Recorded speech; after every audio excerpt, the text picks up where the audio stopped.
आजकल सबसे गर्म मसाला है वोट चोरी का आरोप। राहुल गांधी और पूरा इंडिया गठबंधन खुलकर कह रहा है कि भाई साहब, जनता ने हमें जिताया लेकिन वोट कहीं और पहुंचा दिया गया। मतलब तो आप समझ गए होंगे। राहुल गांधी तो सीधे सीधे बोल रहे हैं कि ईवीएम से लेकर पूरा सिस्टम मोदी जी के हिसाब से चलता है।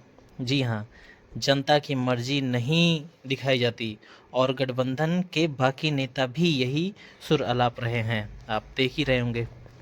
अब सवाल उठता है, अगर ये बात सही है तो फिर लोकतंत्र का क्या होगा?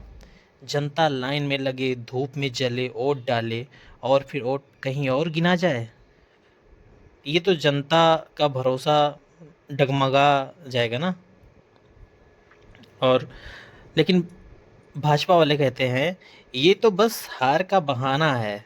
राहुल गांधी और इंडिया गठबंधन अपनी हार पचाने के लिए आरोप लगा रहे हैं और लगातार आरोप लगा रहे हैं। मतलब खेल सीधा है, एक तरफ इल्ज़ाम, दूसरी तरफ इनकार और बीच में बेचारा पब्लिक जिसे अपने वोट पर ही शक होने लगा है। होना भी लाजमी है।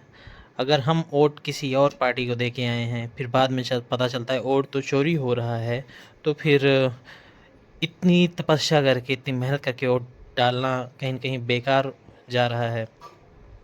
अब देखो, लोकतंत्र की असली जान है जनता का वोट। अगर वो ही चोरी हो गया तो चुनाव सिर्फ नाटक बन जाएगा। इतना पैसा वेस्ट होता है, इतना टाइम बर्बाद होता है, सारी मैनेजमेंट होती है।